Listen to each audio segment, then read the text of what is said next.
Happy New Year. I know it's been a while, but the holidays and such. But I figured I'd show off the new manga that I picked up for sort of a New Year's and or sort of Christmas leftovers from most of these are from the Barnes & Noble buy two get one free sale, which they have twice a year, and I have a couple in here that I got used already that I just kind of blind picked up.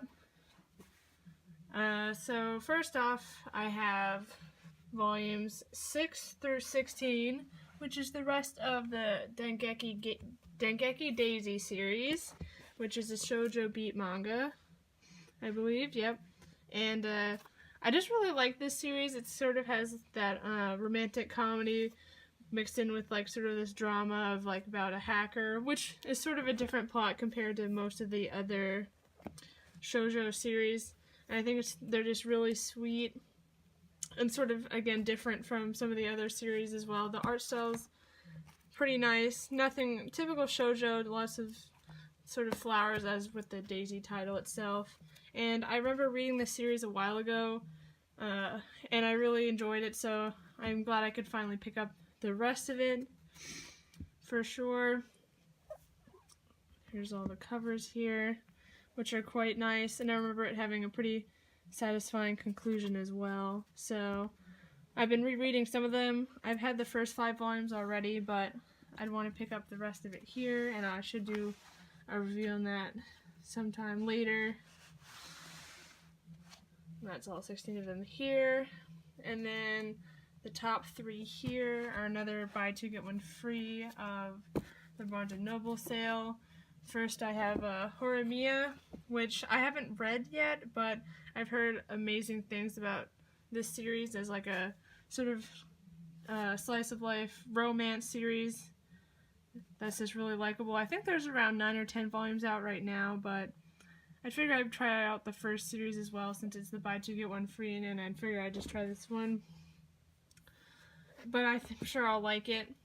Next we have Vampire Knight Memories, which is the sort of sequel series tying up some of the loose ends and side stories between the big time gap near the end of the series.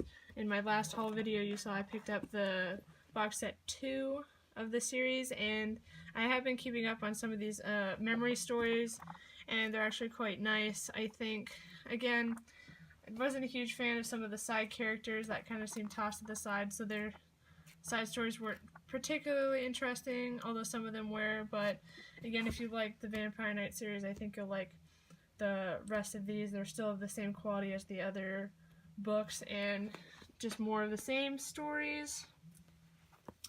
And then finally, for the Barnes & Noble buy 2 get 1 free pickups, I have Spice and Wolf Volume 1 of the manga. I have already started reading the light novel, and I have read some of the manga already, but I really, so far, have enjoyed this series. Again, I sort of like that kind of economics aspect of it as well, which you don't see too much in series as well, and it just has very nice story building. I hope to finish the first light novel volume as well, and maybe pick up some more of it in the future, but would highly recommend if you like sort of that like traveling adventure series with some supernatural elements and very likable main character cast with some sarcasm as well. Again, somewhat for mature audiences, as you see because of the wrapping here, so I guess just be warned when you pick that up as well. I think some of the later volumes are as well, but so far so good. And then these are my used volumes that I got, which are actually in amazing condition, all things considered, with some of the used volumes. The first one I hear is Girls in Panzer, which I haven't heard too much about. I think it has an anime series as well, but this is the first volume, so I guess I'll see what happens from there. It seemed kind of cute. Next we have Ottoman, Volume 1. I've heard pretty good things about this series. I feel like it's kind of underrated, or not talked about at least, as well. Can't wait to pick up, or at least read this first volume of the series and kind of get a feel of what everyone was kind of talking about there. But should be typical shoujo beat, sort of shoujo art style. And I guess we'll see what happens with this one. Next we have volume 1 and 2 of Blank Slate, which is actually the full series itself. So there's 8 chapters in this, so it's sort of a shorter story. It's definitely an interesting pickup by Shoujo Beat. I would not have guessed this manga at all for them to pick up. It's quite violent and like just lots of death and some gore, just sort of dark themes. So kind of interesting that Shoujo Beat picked up this series. And I haven't ever heard anyone talk about it, but I did read some of it before earlier, and this series was okay. The art style was pretty typical. Nothing too stand out. It was fun to watch. The characters weren't super memorable.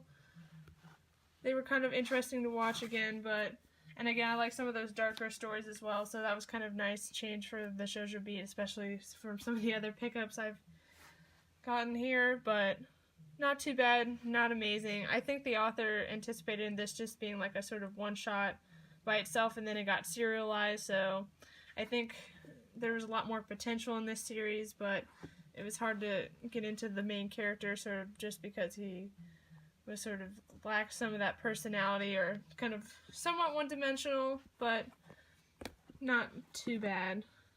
Pick it up if you're kind of interested in that sort of darker storyline and just want a shorter series to pick up. And then finally we have Beautiful People, which is a compilation of shorter stories in this volume. It is Tokyo Pop, so it is out of print, and mostly I picked this one up because of the gorgeous front cover, and it'd probably look amazing on the shelf. It kind of has that like gold shimmer on it as well, you see on here. But basically, yeah, a compilation of shorter stories. So kind of nice pickup as well, because you have everything all contained in here, and these are all the short stories in here. So can't wait to read some of those in the future, but definitely an interesting cover, and hopefully it's as good as it looks. Sorry, I forgot about this volume as well.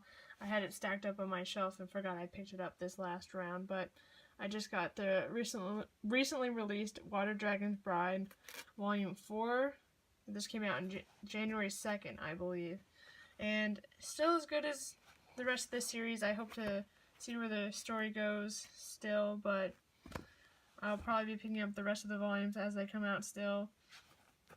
But still more of the same. Still love these blue, light blue covers. Good stuff. So here's all the volumes together here. Again, I do have a lot of single volumes, so I'll probably be picking up some of the later ones in the future. Right here. And then here's all the Dengeki Daisy series. And overall, hopefully, I'll be able to do some more series reviews, but this is the end of my New Year's manga pickup. I might do another video on the other series that I've my already organized bookshelf, although I'm running out of space on it actually, so I gotta figure out that. And then I have a few volumes coming in February that I pre-ordered that I guess I'll do a short video on possibly, but look forward to the next series review. And I guess if you guys are watching this, let me know if you want me to review anything particular that I picked up in this manga haul or any of the previous ones or that I have on my bookshelf. I'm not too picky, but I'll just pick the next thing that's interesting to me and do a review on that. So see you guys next time, and